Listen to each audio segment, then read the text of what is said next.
a two-digit number.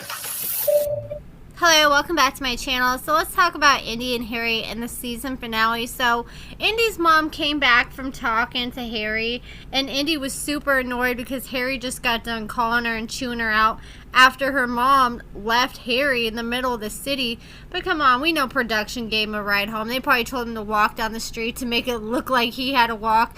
But I did think it was funny how the mom was walking through Lydia's door talking about how it was so cold after she left Harry stranded in the cold.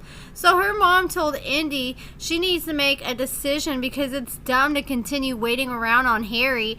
Harry had her straight move all the way from Maryland, and now he doesn't want to live with her, so he's staying at his sister's house, just pretty much waiting on Indy to leave. And Indy's mom, she wants to throw Indy a spiritual divorce party, and that's what she needs. She needs to go back where she has support because there ain't nothing left for her in Ohio, let's just be honest. And after everything Harry's put her through, and after how long she's been waiting on him, you think she would be ready to pack up and go back to Maryland, but she's still making excuses, telling her mom, oh, hey, we still have moments of love, though. I don't want to feel like I'm abandoning him. Okay, dude, he straight abandoned you weeks ago. It's time to keep it moving. So she finally makes up her mind, decides she's going to go back to Maryland. So she starts packing up her stuff, and the producers are pushing her to have one last conversation with Harry before she leaves. And her daughter was over the moon, and she was so happy she was going back to Maryland, saying, I can't believe we're going back to Maryland.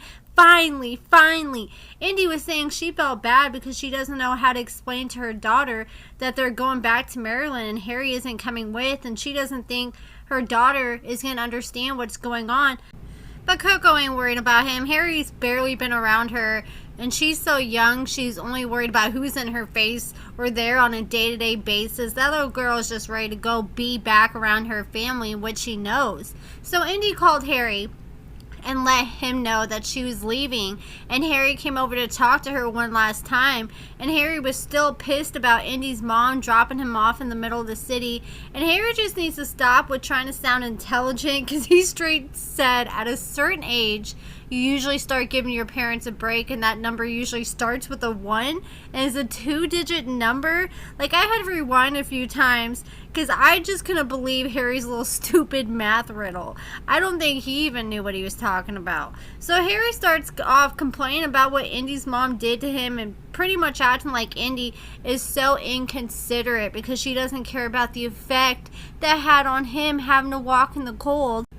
Yeah, he hasn't cared about the effect any of his actions or words have had on anybody else, and she called him out on it. At this point, you can tell that Indy's over the BS finally, and Harry said, well, what do I gotta do, get you pregnant? Like, that's his go-to solution to fix the relationship, and that'll just make everything 100 times worse and bring an innocent child into the mix that's not gonna have a father that's there for her. So she just wants him to be faithful, but he can't agree to that, and you can tell Harry's over her at that point too, because he isn't even fighting for his relationship. So then Harry asked Indy, is she still going to be in touch with him? And she said, well, you still going to be talking to Terry? And he just kind of nodded his head, and they gave each other a hug bye. And Harry's last words were asking Indy not to shut the credit card off. And Harry thought being out of prison was going to be so much easier. He thought everything was going to get handed to him. Like, boy, this isn't like prison. You come out of prison and you actually got responsibilities, and you actually got to put in the work. He just thinks it's all gonna fall in his lap and he don't have to do nothing. So since Harry isn't getting everything handed to him, he's going on to what he knows best, mooching onto women.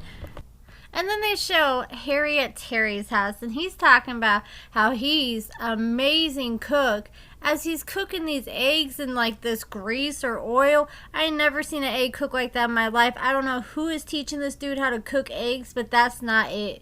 And Harry's living with Terry now, so hopefully he got his home plan address transferred there. And he said him and Terry have been getting more serious since Indy left. He's hanging on to Terry real tight because she has her own place, her own car, and stability, so I'm sure he's going to ride that till the wheels fall off. And Harry said that Terry's helping him get his priorities straight, so she's like, so what are you going to do today? And he said, maybe some tattoos, some liquor, and some weed. Like, for most people, that's their idea of a nice Friday night or something. But for Harry, that's all day, every day, 7 days a week. I think Harry needs to chill on all the weed, though, until he can find some motivation. If you can't smoke and still take care of your business, then you shouldn't be smoking, dude.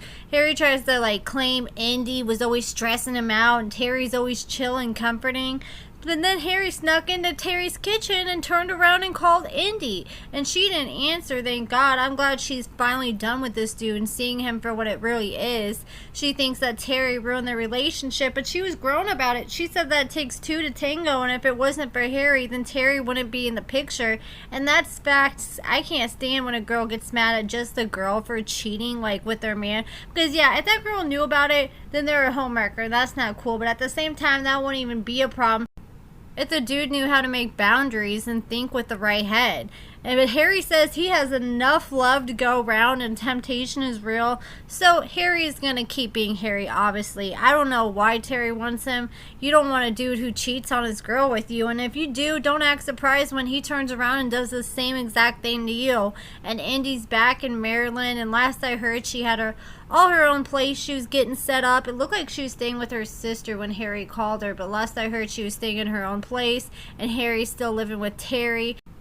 I think Indy needs to find someone a little closer to her age or maybe a little bit older who's more stable and has more of their life figured out, because Harry doesn't know what the heck he's doing. All he's worried about is his next blunt. Besides that, he doesn't really know. He has a little tattoo machine. I saw on Instagram that he was doing tattoos, and I don't know, he was either trying to like either tattoo hustle or hussy on someone's hand. He's practicing, trying to become a tattoo artist. And I think they're trying to put like hustle. People were saying that they misspelled it, but I think someone was trying to put hustle like after Nipsey Hussle.